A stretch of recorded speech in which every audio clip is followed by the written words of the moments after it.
Olá, pessoal. Vim aqui para falar da minha leitura crítica e eu pretendo assim tentar relacionar tanto o sacrifício como o autossacrifício, que é através de diferentes pontos de vista, com o propósito de expandir o conhecimento específico, que possibilite também aprofundar mais o nosso propósito, que é o estudo da leitura crítica do teatro do drama. Então, eu peguei algumas citações, certo, de algumas leituras que eu venho fazendo em relação a outras disciplinas, a outros componentes curriculares, como Teoria da Literatura 1 e 2, aquele de leituras orientadas também sobre o feminino na literatura. E dentro dessa minha leitura, eu fui fazer uma associação do sacrifício e do autossacrifício também nos códigos culturais da peça Yerma, tá? Então, num primeiro momento, certo, na minha leitura crítica, foi o Roy Wagner, tá? Que ele tem uma perspectiva de destacar códigos culturais que afirma a posição do antropólogo como o inventor da cultura e tem como ponto de partida as próprias vivências, sendo obrigado a destilar a própria tradição e em seu consenso. Então, eu considero assim, pensar que esses termos de relação entre os fenômenos humanos do exterior e do interior, ele também existe uma interrelação da manifestação sociocultural. Então, no nível coletivo, nessa dimensão psicossocial, certo, do sujeito, como regime ideológico, códigos de interação social, dialética cultural, mesmo na literatura e nesses códigos culturais, cada personagem ele carrega também a mesma aspecto de sociedade na qual ela está inserida. Então, falando um pouco assim, da genialidade do Lorca, né, ele destaca em várias de suas obras mulheres muito intensas, fortes, que ao passar por grandes restrições culturais, enfrenta elementos trágicos, como na peça Yerma, ela que fala de estar sozinha, ela fala sozinha, né, com um filho imaginário, como se ele estivesse ouvindo, está relacionada a um fenômeno da realidade, das intenções e dos desejos do personagem. Então, Lorca ele cria a peça nesse ambiente dentro e fora, como consciente, como se fosse o consciente e o inconsciente dele.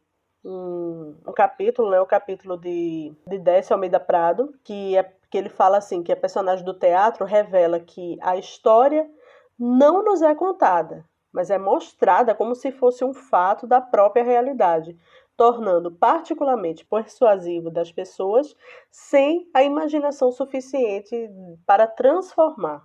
Então é um outro ponto a destacar, que nessa obra de Garcia Lorca, o ambiente total dominado pelo patriarcado machista na época, e isso fica perceptível nas falas, nas ações, no pensamento do personagem, Juan mesmo, né, o marido da Yerma, né, ele deixa transparecer isso.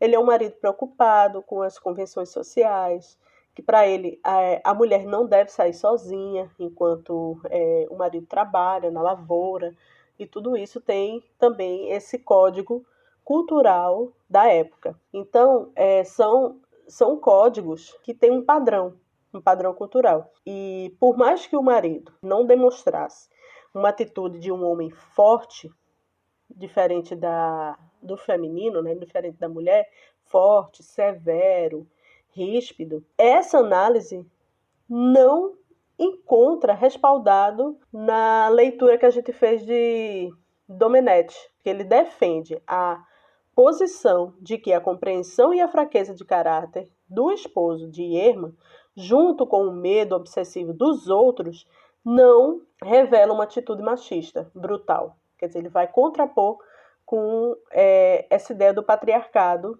da primeira leitura que foi feita em relação a Décio Almeida Prado. Tem a ver com essa visão diferente de Domecq em relação a Décio Almeida Prado. Só que também, uma outra leitura que eu fiz de Mulheres que Correm com os Lobos, de Stes,